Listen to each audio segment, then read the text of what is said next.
terrorism, economic warfare, political spin, clandestine operations. Unredacted with Rachel Marsden, lifting the black ink to reveal the covert information and intelligence around global events. And now, here is your host, Rachel Marsden.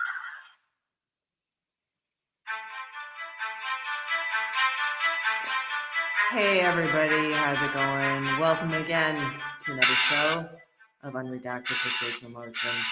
And that's me, Rachel Marsden, coming to you live from Paris, France, one of the capital cities of the USSR, the European Union of Soviet Socialist Republics, where gas prices are still high.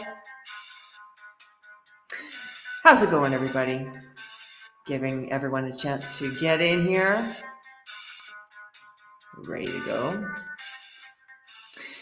Have a great show for you today. We're going to have on Xavier Moreau, former French military officer, who is now based in Moscow and has been there for many years. He's a political analyst and a businessman, and he has a very unique perspective on what is happening right now with NATO, Russia, Ukraine. He actually wrote a book on Ukraine a few years back and had a lot to say about France's position with respect to Ukraine, which today aligns very much with America's position. So we're going to talk to him at the top of the hour in about 13 minutes, or whenever he gets around to joining us on the stream. So thank you again so much for being here. As always, I'm here to take your questions, comments, get into chat if you want. Weigh in on anything you want, either comments for me or questions for me or for my guest. Anytime, just jump right in. I see some of you are already doing that. Awesome. It's the same crowd. It's the usual crowd. I'm so grateful for you guys. Thank you so much. I see you. Please let me know what it is you want to know about today, because there's always a lot going on in the world these days. I honestly can't think of a more chaotic time in political, geopolitical events. And maybe there has been, I just don't recall it. It just seems like between COVID surging again in China, notably, with all of the reorienting of alliances and traditional links between countries in this globalist system that we have, and the fracturing of said system into a multipolar system rather than just a unipolar system or bipolar system dominated by the American sphere and the Eastern sphere. We're seeing a lot of jockeying right now, and it's fascinating. And I thought globalism was supposed to bring everyone together so that there wouldn't be any conflicts. So why are we seeing so many conflicts? And maybe not more conflicts, but certainly more impactful conflicts, in the sense that what we're seeing in Ukraine is having knock-on effects everywhere in the world. It's funny because it seems like Canada, my home country, might actually be the big beneficiary of what's happening in Ukraine, because, well, if anything, Canada has many of the same export products that Russia offers the world, and namely grains and fuel, energy. Well, they're kind of around the same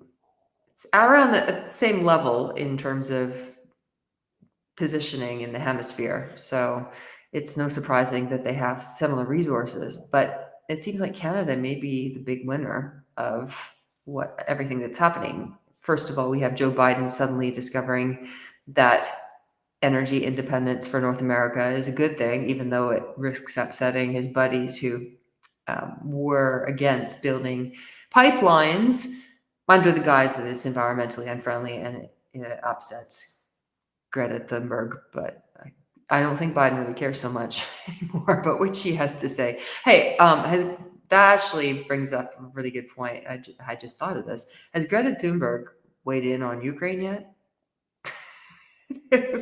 It seems like does anyone care what Greta Thunberg thinks anymore?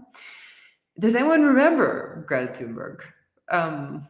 She was the little girl who probably is not so little anymore, a few years older at least, who had a lot to say about climate change and would repeatedly berate world leaders for not doing enough to reduce the temperature of the Earth by 1.6% by the year 2030, I guess.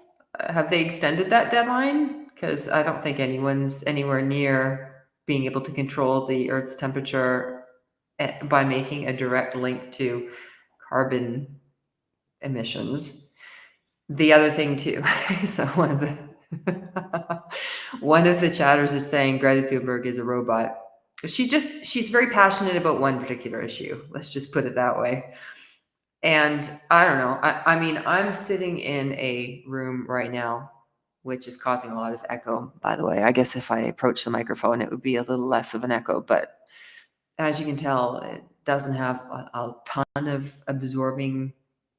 sound absorbing furniture in it. So in terms of being able to control the temperature of this room within 1.6 degrees, I can't do it.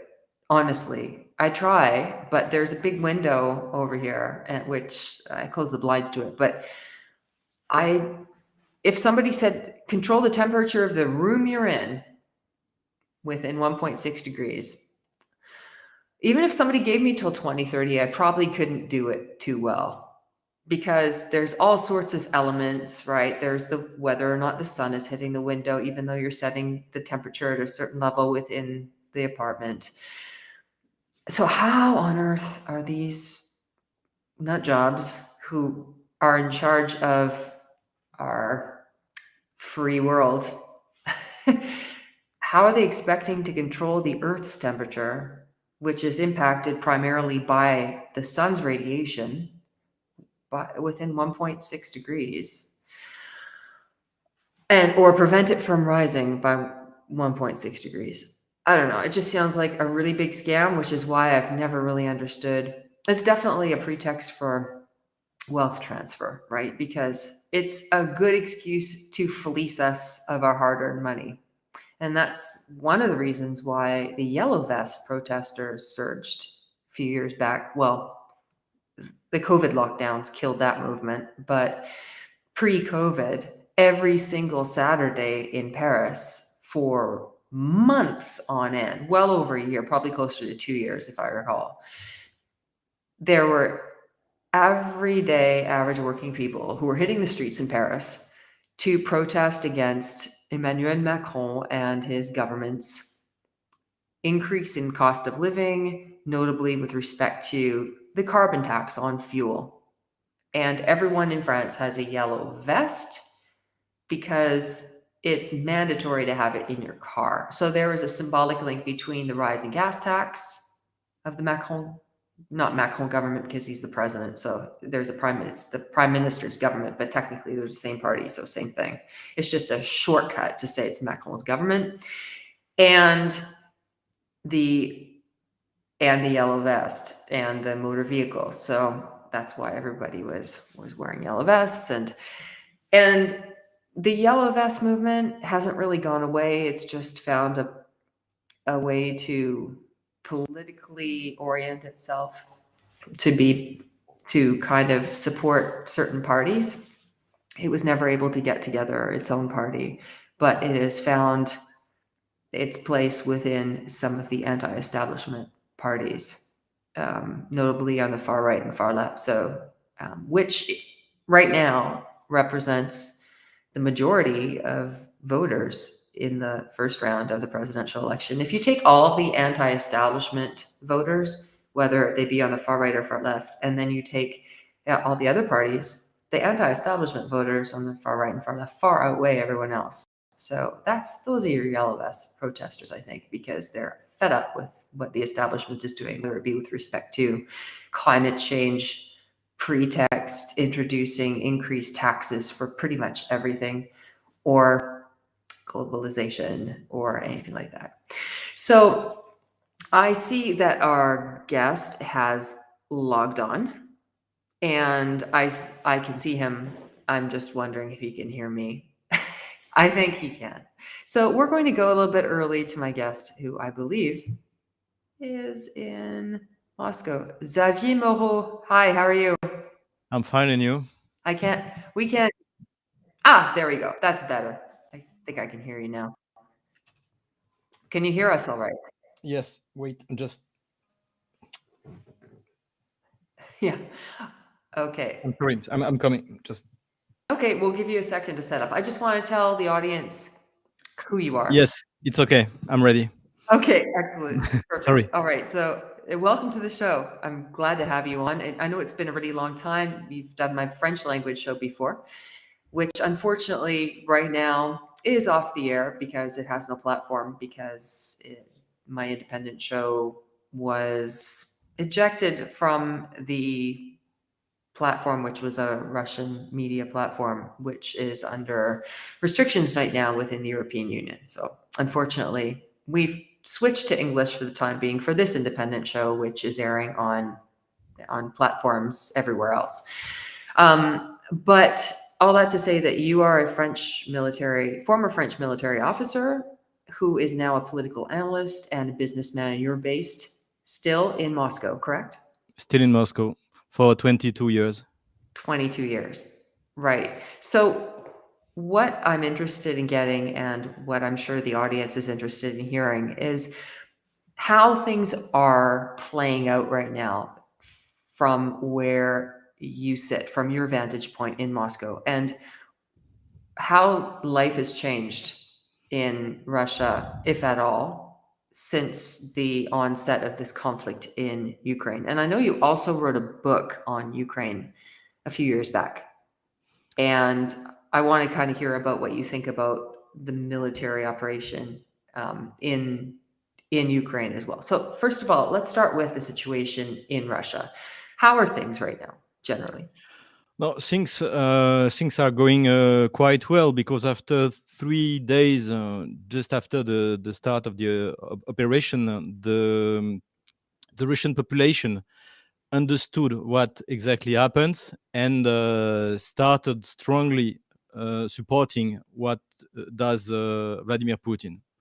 And it continued like that for months already, for 40 days. So the situation is quite under control for Vladimir Putin and for the Kremlin authorities. One of the reasons is that the economical situation, it's not so bad. It's stabilized. And if you look at the ruble, the first inflation stopped already 2 weeks ago, thanks to the new economical politics of Vladimir Putin.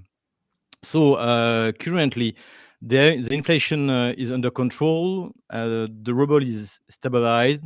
So and the population is on a very patriotic mood. So situation is under control inside Russia, and even in Moscow, when you have, this creative class, which was supposed to be ready to criticize the Kremlin, but actually just a small part of this creative class did it, and most of them they left the country, and so now the general mood is quite supporting. And today we got the information that there is massive surrender in Mariupol, so everybody is satisfied by the operation. Have people been impacted in the sense that we've heard that sanctions have been imposed on Russia to prevent Russian citizens from using the SWIFT transaction system, the financial transaction system, to either receive or send cash into Russia from the West or from outside of Russia, or vice versa? Is that having an impact at all? On the main part of the population, maybe 75% of the Russian people have a foreign passport to go outside the country. So most of the Russians, they don't get money from outside.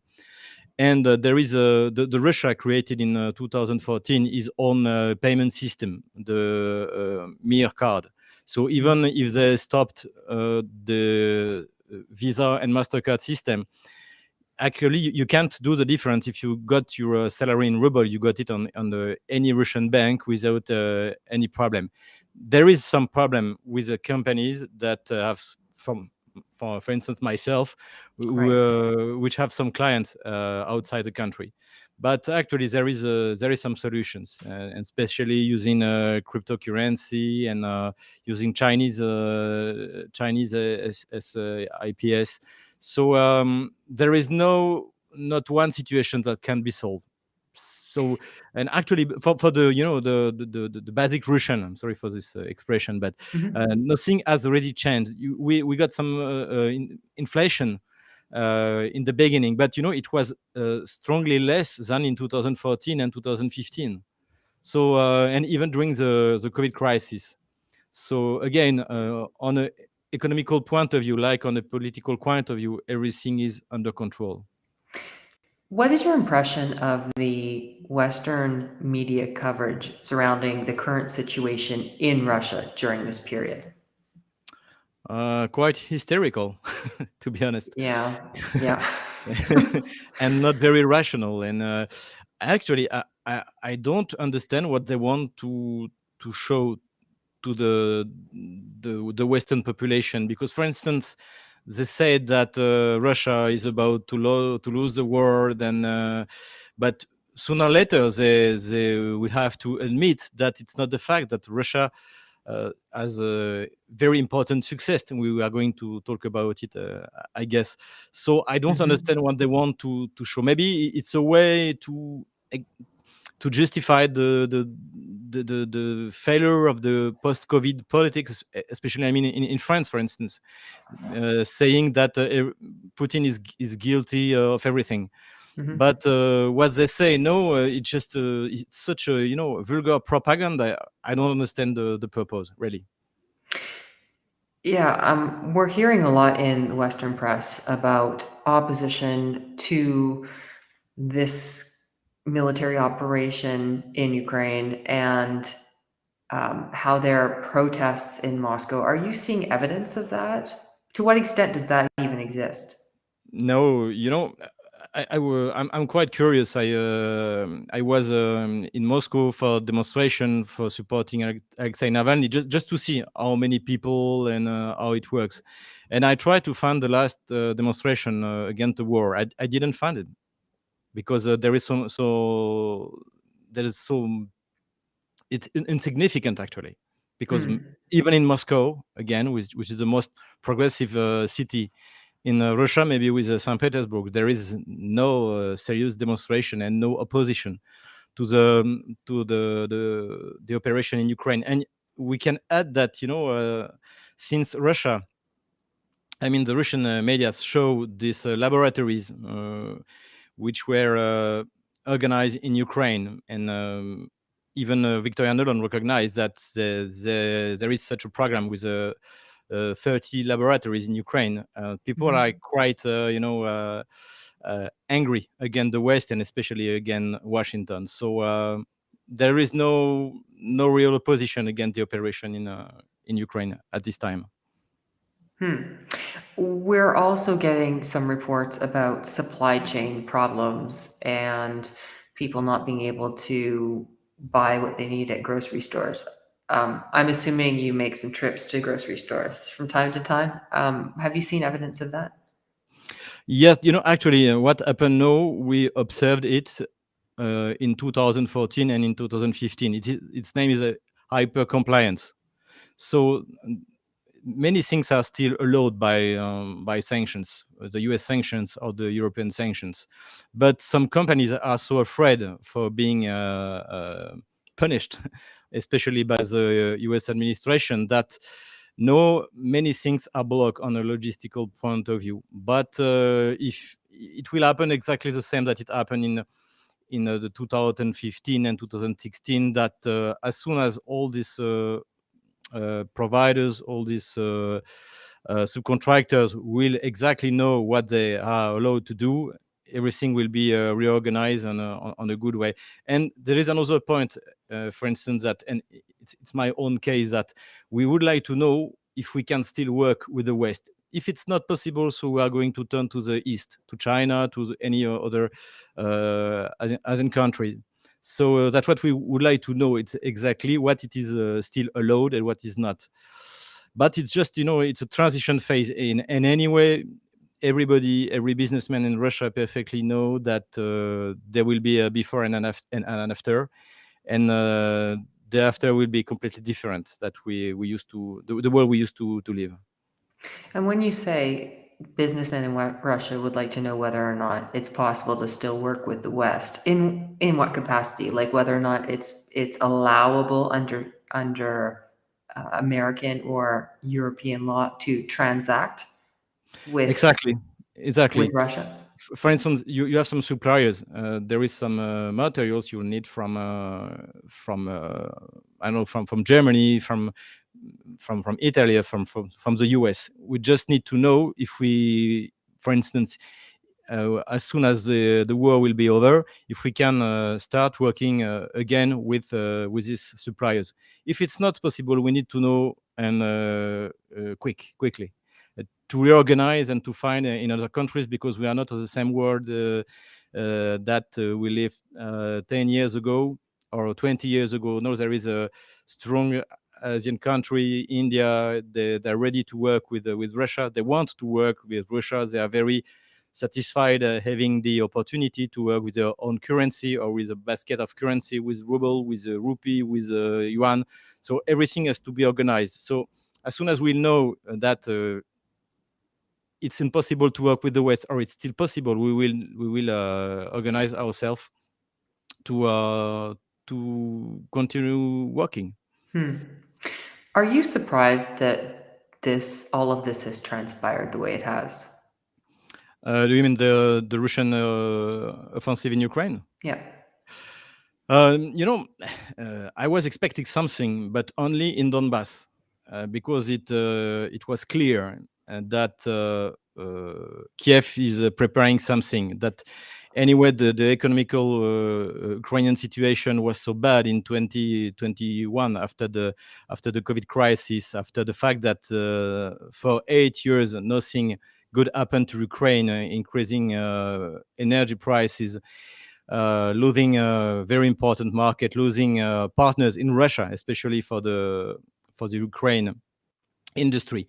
Something should happen, and actually, Kiev and Kiev sponsors shows the worst way. So it means to solve this problem by taking back by force the Donbas region. So we were waiting something, especially the last 2-3 weeks before the Russian offensive.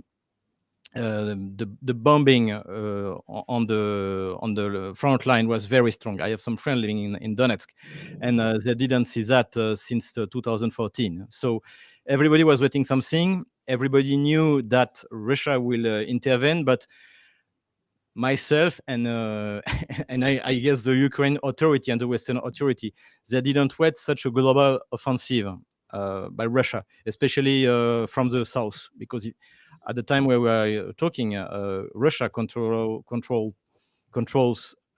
all the Kherson region and 2/3 of the Zaporozhye region. So it's it's very big. It's a big region, and it happens without any serious fights.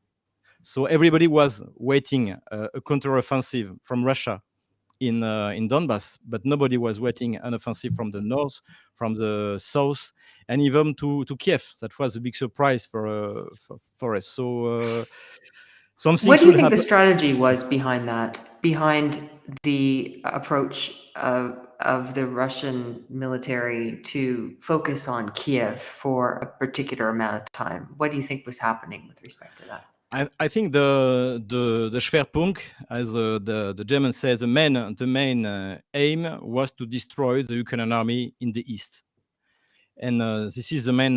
It was the main aim, and so to get that, they need a diversion, and so they decided to attack from the north as well, And from Kharkov, it was quite predictable. I predicted it, to be to be honest. Mhm. And to increase the surprise, they decided to start an offensive toward Kiev, but with a very light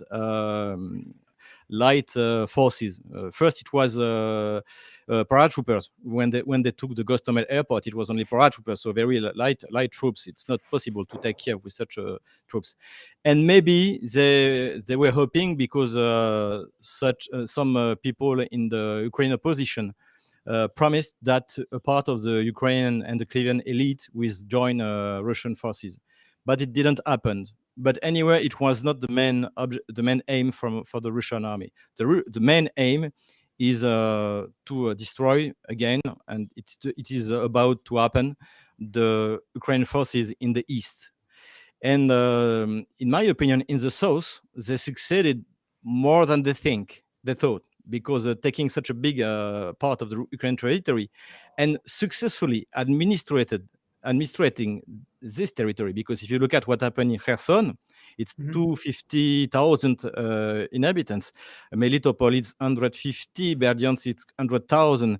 So it's a very it's big cities, actually, if you compare with French cities, for instance, and everything's going well. Well, So it means that Ukrainian authority didn't wait any attack from this side, and in my opinion, Russian didn't wait such easy success. I mean, in the south. Yeah, Mhm. what we're hearing in Western media, we're hearing two things that are being portrayed as a loss for Russia. One is the fact that Russia was not able to take Kiev and had to retreat from Kiev. And the second is that this is dragging on. How do you respond to those two things as a French military officer and as somebody who understands military maneuvering and who has a certain knowledge of the Russian military as well? Well, in my opinion, Moscow very fast understood that there will no support from Kiev, Ukrainian elite in Kiev. And because the SBU was very effective, we know today that they arrested immediately. They even kidnapped Mr. Medvedchuk with his the first political competitors to Zelensky. And so they never bring sufficient forces to take Kiev. It's clear when you look at what was sent. And the main forces was, since the beginning, sent to get back to Russia, the Donbas territories. That was the main objective. And the second one was, as Vladimir Putin said, demilitarization. And actually, it worked very well, because even the Arestovich, who is his advisor of Zelensky, he said already more than a week ago that Russia almost completely destroyed the Ukrainian military industrial complex. So at this point, it's a big success. And today, and actually, after 1 week of fight, Kiev already lost the war, because they never was able to send a global counteroffensive against Russian forces. And all the Ukrainian army was immediately blocked after maybe 4 days. Until now, they are still blocked, and they can't do anything. And if Zelensky was reasonable, or if the Zelensky sponsors were reasonable, they have already stopped the fight after 1 week. It was clear that Kiev can't do anything. And why do you think, after 2 days of fight, Kiev asked for negotiation with Russia? Because they very well understood that what did Russia within 3 days was a very strong operation, and with a big success, and more than the Russian expected, in my opinion. Now, when you mention Zelensky's sponsors, it touches on something that one of our chatters in the chat room here asked about, and I have the question up on the screen.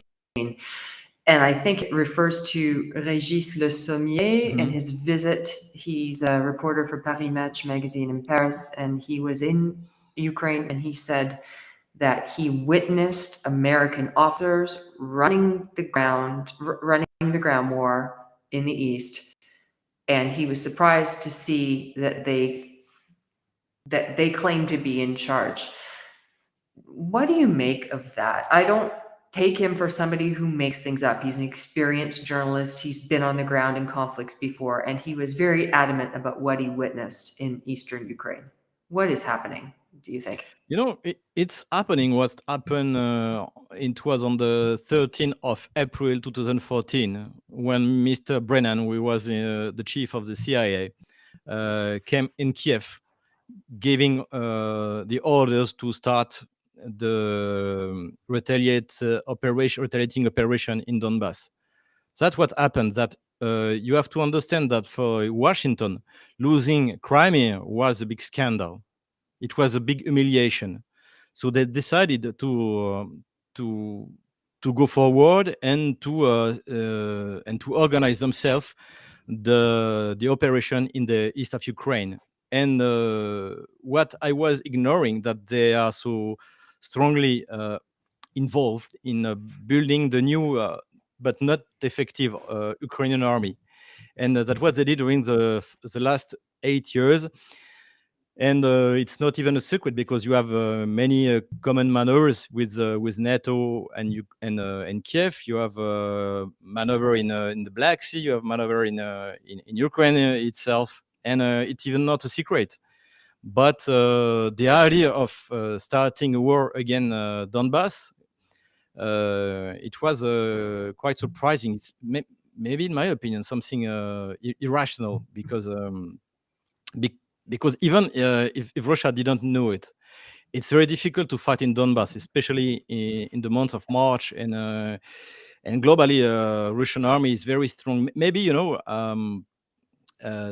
is a polemist an Austrian polemist in the 1930 in Vienna, in Austria, and his name is Karl Klaus, and he said war start when politics lie to journalists and starting believe what they read in the newspapers. And in my opinion, it what's happened, that the West persuaded itself that Russian army is weak, Russia economics is weak, and that the Ukraine army is strong, and it was always a lie. It was a lie. It should have stayed as a propaganda level. But unfortunately, they started to believe the lie, and so the situation is what we see, what we are seeing now, especially today, when nobody can conceal that Mariupol is taken, that there is massive surrenders from the Ukrainian side, and it's just a beginning, believe me. Well, what's really interesting is yesterday on the show, we had a former CIA director of operations who said flat out, well, we now know that the Russian army is trash. They're poor. Their performance is poor. And I think what leads people to believe him when he says that is because they get the impression that this conflict is dragging on, and that if Russia wanted to do shock and awe, American style, they could have ended this quickly. But the assumption, or I guess the implication, is that they're not able to. What do you make of that? Well, you have to understand that I followed the Ukraine conflict for 8 years, so I read the report on the Ukrainian army, on the Russian army, and it was very, very not serious. People write what they think the people want to read, and they didn't look at exactly as I did the level of the Ukrainian army. So at this time, they try to find in what happened in Ukraine an explanation why it didn't work. But the problem for them, it's that within weeks, we will see that the Ukrainian army is completely destroyed. There is no more military industrial complex in Ukraine. So for this kind of people, it will be very difficult. For all the French generals, we are listening to them in the French TV. It will be very, very hard moment when we will see what happened. And actually, it started yesterday evening when more than thousands soldiers from the Ukrainian Marines surrendered to the Russian army. Yeah, And we're not hearing much about that today, to yeah, be honest. yes, but It's actually it's already starting to be on France 24, the French channel, the international channel. They started to talk about it. But in my opinion, no, they are looking for an explanation, or they start talking about other things. The reason why Zelensky is showing Medvedchuk, which is a prisoner actually who was kidnapped months he's ago. an It's opposition. He's the yes, primary opposition leader, is he not, to yes, Zelensky? yeah, yes, and Yeah. he was kidnapped by the SBU months ago, and he show him he lost maybe 10 kilograms. Why is doing Yeah. that? And now he's talking about exchanging Zelensky against the 1,000 soldiers, Ukrainian soldiers. It's not very serious. At the meantime, you have Filatov, the Dnipro governor, who said that there is 1,500 Russian soldiers' corpses in Dnipro. Why is talking about that today? Just to show that okay, we killed 1,500. So it's not a problem that they took 1,000 prisoners. We are at a moment when it will be more and more difficult for the Western propaganda to find something believable. That's what I mean. And so yes, for them, for the Western propaganda, the problem starting now. But what do you make of the fact that the West is vowing to keep sending weapons to the Ukrainian army? And do you think that will be useful for the Ukrainians? Do you think Zelensky is playing a bit of a game here where he's trying to buy time and not negotiate a peace deal because he's buying time so that those weapons can make their way into Ukrainian army's hands? What do you make of that situation? In my opinion, the West doesn't send weapons; they send messages. The message is you need to fight to the last Ukrainian, and we are going to send some magic weapons, and you will win against Russia. But what Yeah. needs Ukraine, and it needs since the beginning, it's a real uh, plans for air forces, air force. And they don't have air forces. They didn't have at the beginning of the conflict, and of course there were almost no more planes or helicopters or choppers less. So they need that. They need a fleet, just one boat, well, one frigate, and they thank themselves. And anyway, if they didn't sink in, it doesn't work, and it's old Soviet boat. And so that's what they need. They need tanks. And look at what the West sent. They sent the old T-72 from the 70s, 80s, and it's without any active protection, without any modernization. So it just some symbol to just to tell to the Ukrainian army, you need to still fighting, because don't worry, we are going to save you. It's exactly, it reminds me during the Second World War, when Hitler was I'm not saying they're Hitler, okay, just Yeah. comparison. There's a lot of Hitler No, comparisons in this because conflict.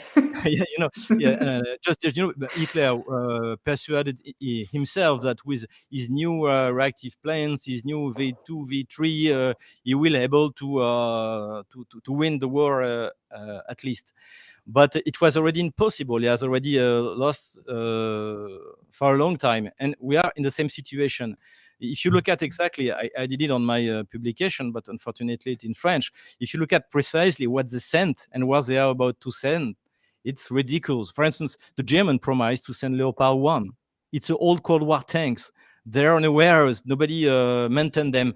They're just and even if they can send them to Ukraine, where the Ukrainians are going to find the spare parts for these old German tanks? Nobody produce any kind of spare parts, and all the workshop were destroyed, are not destroyed by the Russian army. How they are going to send the tank from the Polish border to the field in the east? How they are going to do that without being destroyed by the Russian aviation? It's impossible. Yeah, you're talking about logistics, which nobody seems to be too interested in when they read these things in the press. Everybody just assumes, oh, well, great, we're sending them weapons, and hallelujah, they're going to be saved by these weapons. And yeah, I mean, the, the details are kind of important, right? So, what do you think the West's interest is with respect to Ukraine? You've written a book on Ukraine. You've studied Ukraine for years. Why are they so invested in this? Or are they invested, or are they just pretending to be invested? In my opinion, it's ideological approach, and it's a Brzezinski ideology, because in the Brzezinski book he wrote in 1988, but he published some text before. There is in the world there is some pivot, the key point. It's territories that they are not important by the state, but by the fact they are at this geographical place. And Brzezinski explained that to control Russia, you need to control Ukraine and you need to control Uzbekistan. It's about what he said. And in 2016, if I remember, he said that he was wrong, but nobody read the last text he wrote.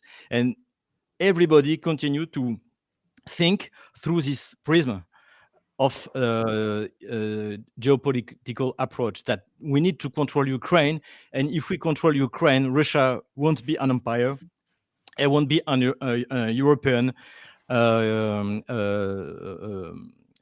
power. Mhm. And so there is we in such a way we will avoid having strong Eurasian forces, and so everything, it's quite artificial. But the problem in Washington and in France, I read it was Sylvestre Montgrenier is a French thinker, and he was still Bruno Tertre advising the French Minister of Defense. They are still using such old ideological views, talking about pivot, talking about such kind of territory we need to control, and it's pointless. But the problem is they believe it. And so yes, there is, in my opinion, there is no rational. On the pure interest of nations' point of view, but there is no rational reasons to do what they do against Russia. It's quite stupid in my opinion. And again, yesterday, when I was speaking with the former director of operations of the CIA, he called this an unprovoked invasion on the part of Russia.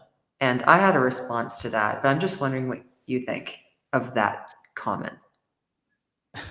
Actually, under a juridical point of view, the problem now is that Washington and Paris and London should join Russia against Ukraine, because the Minsk agreement, which was confirmed by the resolution, is the 2022 or something like that, in 2015.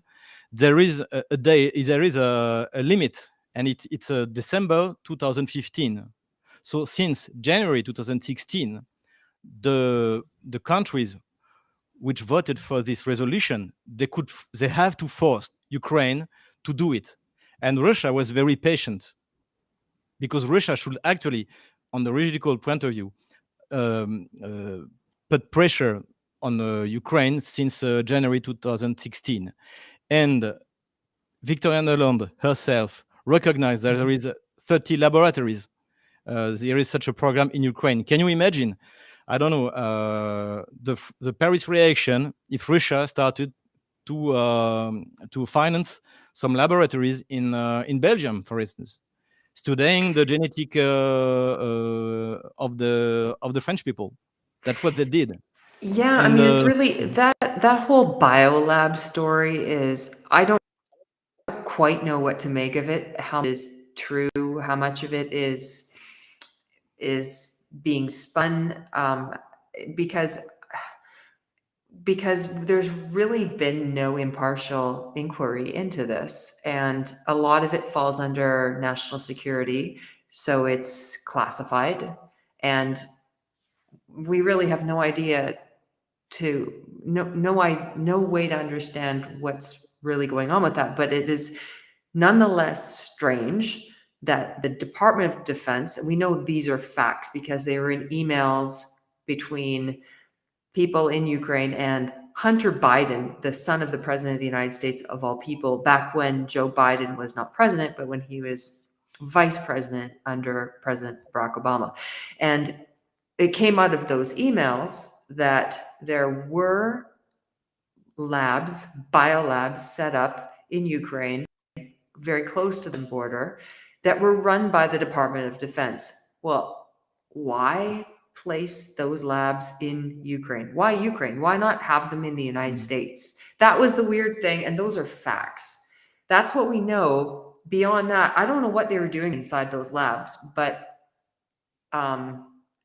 But you can understand that Russia has some reasons to be upset by that.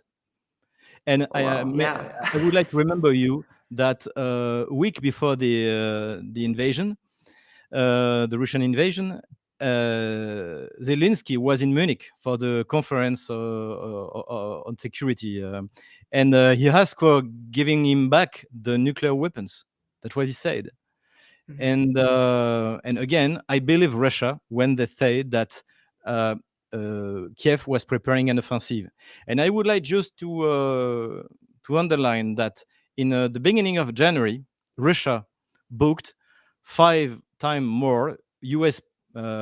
Treasury bonds than they used to have.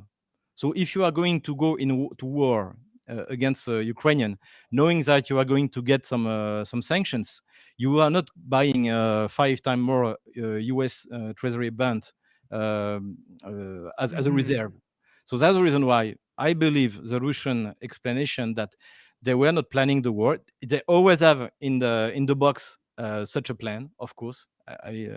It's obvious, but it was not planned, because if it had been planned, they didn't buy this additional U.S. bonds, and they bring back the reserve they have in the European and the U.S. bank, and they didn't do it because it was, in my opinion, the decision was taken urgently, and even if you remember, at the last moment before the operations, Putin give a chance again to a Normandy format, to a Minsk agreement, and receiving Macron, telling him that at your place was Nicolas Sarkozy in 2008, and he stopped the war in Georgia. He gave to Macron a chance to stop the war, and Macron didn't do it.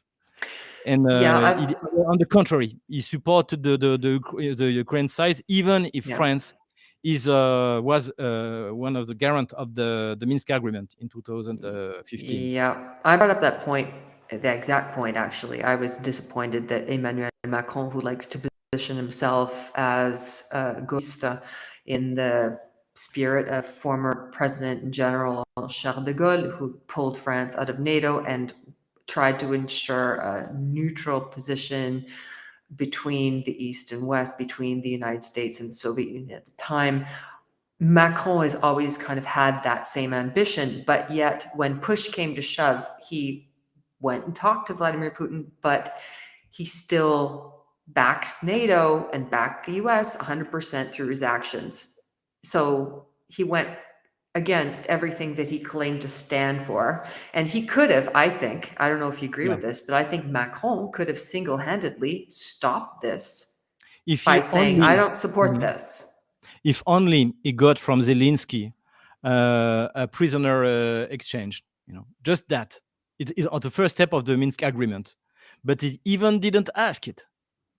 Maybe he was aware there is an offensive, and he was just playing a game with Vladimir Putin. But Vladimir Putin, he doesn't like playing game, especially with Emmanuel Macron. But of course, if Macron just get back to Putin, say, okay, we have organized an exchange of prisoners, and so this is the first step of the Minsk agreement. We can go forward. Putin shouldn't have said, as he said to the Russian people, I tried everything. And it's true, it's right. He asked for a guarantee of security. He asked for Ukraine not joining NATO, and he just received a negative answer, even worse. And he tried everything. And the last person he tried with is Emmanuel Macron. And Emmanuel Macron has a big responsibility. Maybe he's the first responsible of this situation. Yeah, and the irony is that he claimed to be working to try to prevent a conflict.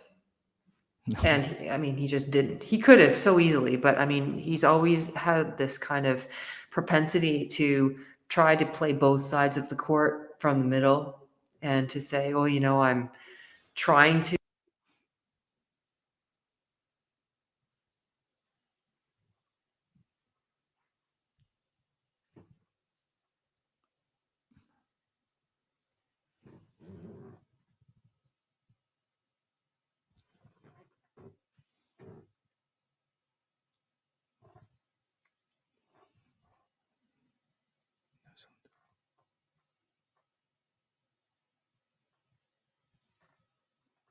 Do you listen to me?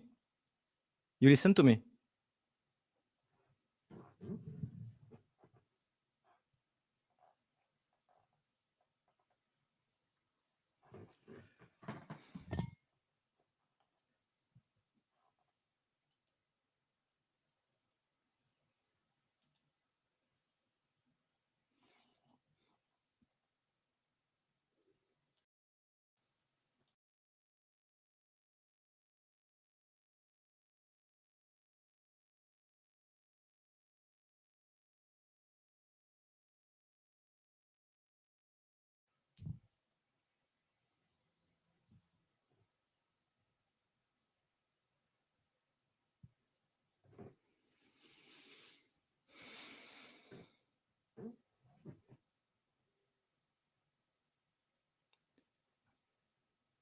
Rachel is mute.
Rachel, I think they're not hearing you,